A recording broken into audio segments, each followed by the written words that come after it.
ประธานประเทศแห่งสาธารณรัฐสังคมนิยมเวียดนาม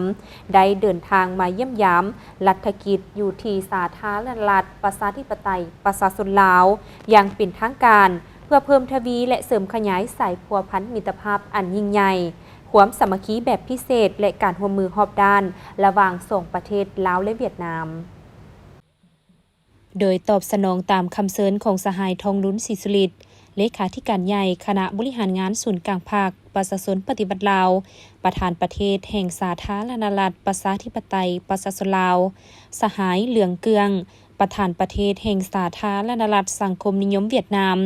ได้เดินทางมาเยี่ยมยามรัฐกิจสาธารณรัฐประชาธิปไตยประชาชนลาวในวันที่24-25 เมษายน2565นี้เพื่อเพิ่มทวีและเสริมขยายสายพัวพันมิตรภาพอันยิ่งใหญ่ความสามัคคีพิเศษและการร่วมมือรอบด้านระหว่างสองประเทศลาวและเวียดนามพิธีต้อนรับอย่างเป็นทางการได้จัดขึ้นอย่างอบอุ่นและสมเกียรติที่สำนักงานประธานประเทศในตอนบ่ายของวันที่24 เมษายน2565โดยเป็นเกียรติต้อนรับของสหายทองลุ้นศรีสุริตเลขาธิการใหญ่ประธานประเทศแห่งสาธารณรัฐประชาธิปไตยประชาชนลาวพร้อมด้วยการนำขันสูงของสองประเทศหลังจากนั้นสองประธานประเทศลาวและเวียดนามได้นำพาคณะดำเนินการพบปะสองฝ่ายอย่างเป็นทางการในโอกาสดังกล่าวสหายเลขาธิการใหญ่ประธานประเทศทองลุ้นศรีสุริตได้แสดงความยินดีต้อนรับอันอบอุ่นและแสดงความชมเชยต่อสหายเหลืองเกืองที่ได้รับเลือกตั้งให้ดำรงตำแหน่งเป็นประธานประเทศแห่งสาธารณรัฐสังคมนิยมเวียดนามพร้อมทั้งได้ตีราคาสูงต่อการเดินทางมาเยี่ยมยามรัฐกิจที่สาธารณรัฐประชาธิปไตยประชาชนลาวในครั้งนี้ซึ่งเป็นครั้งทำอิฐในสถานะประธานประเทศทั้งเป็นการประกอบส่วนสำคัญเข้าในการเสริมขยายสายพัวพันมิตรภาพอันยิ่งใหญ่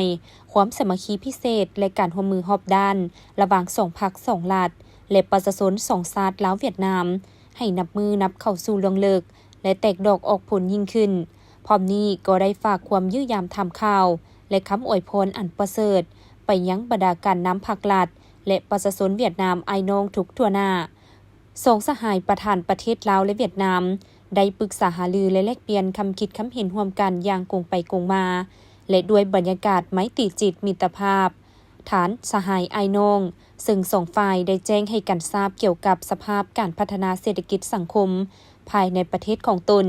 และได้แสดงความชมเชยต่อบรรดาผลสำเร็จที่สองประเทศญาติมาได้ในระยะที่ผ่านมาพร้อมทางใดตีราคาการพัวพันหัวมือก็คือทิศทางแผนการจุดสูงของการหัวมือของสองประเทศในต่อหน้าสองฝ่ายได้มีความปิติยินดีที่เห็นว่าการพัวพันหัวมือของสองประเทศในระยะ1 ปีผ่านมาแม้นสืบต่อมีการพัฒนาอย่างบ่หยุดยั้งในทุกขงเขตเวียกงานเป็นต้นการหัวมือทางด้านการเมืองสืบต่อมีความใบเนื้อเสื่อใจนักแน่นมั่นเทียงและนับมือมีความใกล้ชิดสนิทสนมการนำคันสูงก็คือบรรดากระทรวงแขนงการและท้องถิ่นได้มีการพบปะเยี่ยมยามและไปมาหาสู่กันอย่างเป็นปกติเวียกงานป้องกันชาติป้องกันความสงบและการต่างประเทศรักษาได้ความสงบตามบริเวณชายแดนสกัดการอาชญากรรมข้ามชาติการขนส่งยาเสพติดและการมั่งเพทำลายของอิทธิกำลังปรปักษ์พร้อมทั้งประสานสมทบกันอย่างใกล้ชิดอยู่ในเวทีสากลต่างๆทางด้านเศรษฐกิจการค้าเห็นว่ามูลค่าการค้าสองส่วนเพิ่มขึ้นในแต่ละปีการลงทุนของเวียดนามก็สืบต่อเป็นประเทศอันดับต้นๆที่เข้ามาลงทุนอยู่ลาวการร่วมมือด้านอื่นๆเช่น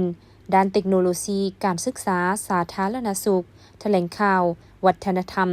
กีฬาท่องเที่ยวองค์การจัดตั้งมหาชนและการไปมาหาสู่ระหว่างประชาชนสองประเทศก็ได้รับการพัฒนาอย่างต่อเนื่อง